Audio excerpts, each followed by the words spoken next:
You know, every time you flip a light switch or charge your phone, you are tapping into a hidden world.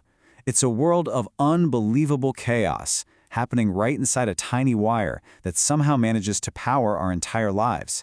So today, let's unlock the secret life of electric current.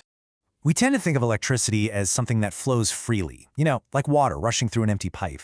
But the reality? It's way more chaotic. At the microscopic level, it's less like an open highway and a lot more like a massive bumper-to-bumper traffic jam. So to really understand that crazy traffic jam, we first have to get a grip on the basic idea of flow itself. In physics, we've got a word for this: current. It's just like a water current in a river, or a current of air. When electric charges start flowing, well, we call it an electric current. Okay, so here's the formal definition. Electric current, which we symbolize with a capital I, is just the rate of flow of free charges. Think of these as electrons that are free to move around through something that can conduct electricity, like a copper wire. The key word here is rate. We're not just measuring that there's a flow, we're measuring how much charge is passing a single point over a certain amount of time. Honestly, this analogy of water is incredibly helpful.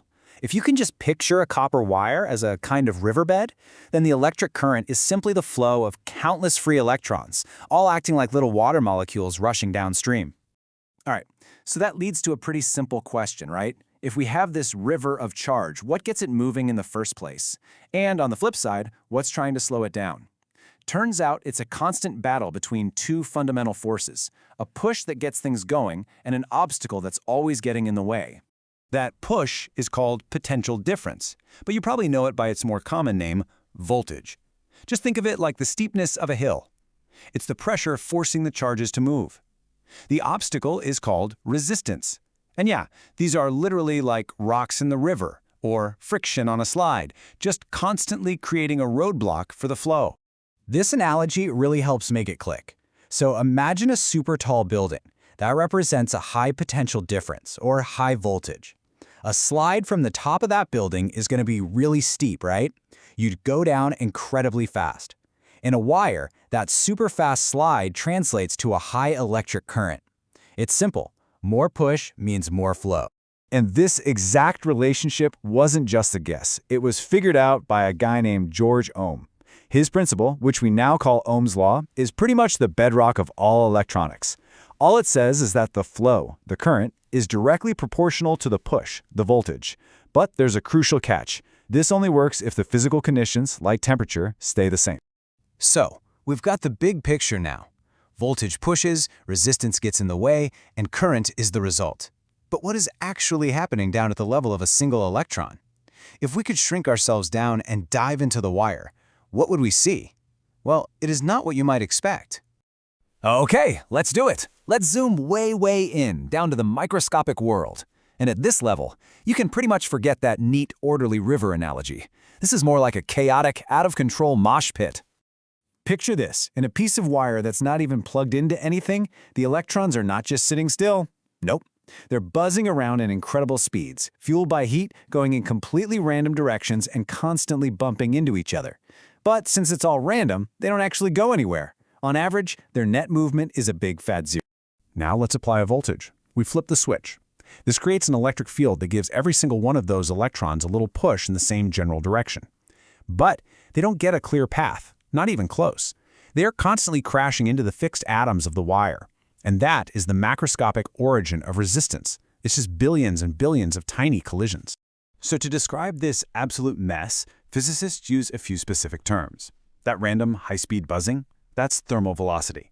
The average distance an electron actually gets to travel before it smacks into an atom, that's the mean free path. And the average time it has between those collisions, we call that relaxation time. Okay, so if the electrons are just zipping around randomly and crashing all the time, how does any electricity get anywhere? I mean, how does this work at all?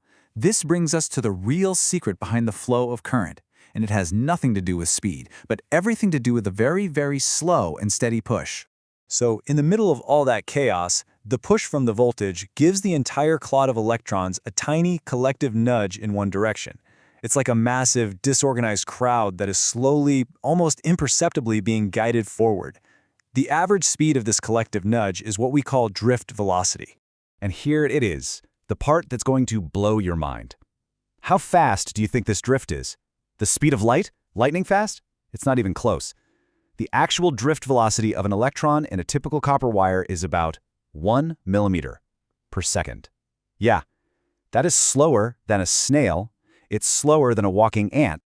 That seems totally impossible, right? How can something that unbelievably slow power a light bulb, let alone a supercomputer? This is the magic moment where we connect the chaotic microworld with the orderly macro world that we actually live in. So how does this ridiculously slow drift create so much power? Simple. It's a numbers game. This formula here shows that the total current, I, isn't just about the slow drift speed. It also depends on n, which is the sheer number of electrons available to move. And in even a tiny piece of wire, n is an astronomical number. We're talking trillions upon trillions of electrons. So even if each one is moving at a snail's pace, their combined movement creates a massive total flow. And this is how it all connects so beautifully. The properties that we can easily measure, like resistance, are simply the large-scale result of those billions of microscopic collisions. Even Ohm's law itself is just a direct consequence of the relationship between the voltage and this incredibly slow drift velocity. You know, this model even explains why your phone or your laptop gets hot when you use it. As the temperature rises, the electron's random motion gets even more frantic. This means more collisions, which in turn means higher resistance, and that resistance is what converts electrical energy into heat. So, this leaves us with one final mind-bending question. If the electrons themselves are drifting along slower than a snail, why does a light turn on the instant you flip the switch? Think about it. It's because it's not about one electron making the entire journey from the switch to the bulb. It's about the push. The electric field itself travels through the wire at nearly the speed of light, getting all the electrons in the wire moving at once. It's like a chain reaction. Something to think about the next time you power up your world.